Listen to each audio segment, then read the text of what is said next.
వాళ్ళు ఇండిపోయారు. Father bus అయితే అంటే అక్కడ బాగుంటుంది కాబట్టి బాగా వస్తుంది.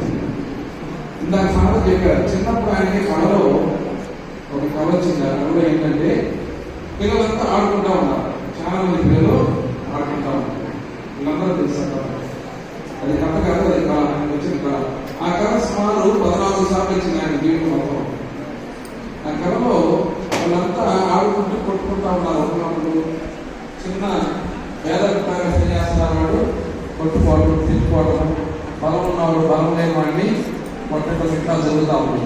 ఇవన్నీ చూసి రామోత్సవ గారికి కోపం వచ్చింది. ఎందుకు తెలుస్తుంది ఈయన కూడా వీళ్ళు వాళ్ళతో కలిసి కొట్లాడుకోవాలి సిస్టర్గా.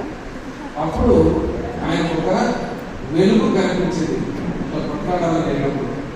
ఆ వెలుగు కనిపించి అతను నాకు నుంచి దృష్టి మరణించి వైపు తీసుకెళ్ళాలి. దానికోసం అంటే ఆ వెలుగులో నేను చూసింది చేసుకుంటామని. అట్లా కాదు వాళ్ళని, నీకు ఒక అమ్మ ఉంది, నీకు ఒక అమ్మ ఉంది కాబట్టి నీకు ఆమె చెప్తూ ఎట్లా చేయాలి, బుద్ధులు నేర్పిస్తుంది, ప్రేమతో చూస్తూ ఉంది. కానీ ఇక్కడ వీళ్ళందరికీ వాళ్ళ కుటుంబాలు ఎక్కడెక్కడ ఉన్నాయి, కుటుంబాలు లేవు, అమ్మ లేదు, నాన్న లేదు, దగ్గరలో వాళ్ళకి చెప్పే వాళ్ళు లేరు. నువ్వు కూడా పోయి వాళ్ళకి పడితే కాదు, మాటలు పడి లేదా నువ్వు వాళ్ళని శిక్షించినందువల్ల ఉపయోగం లేదు మారదు.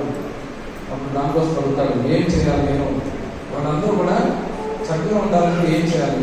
దానికోసం గారు కూడా చిన్న వయసులో ఉన్నాడు.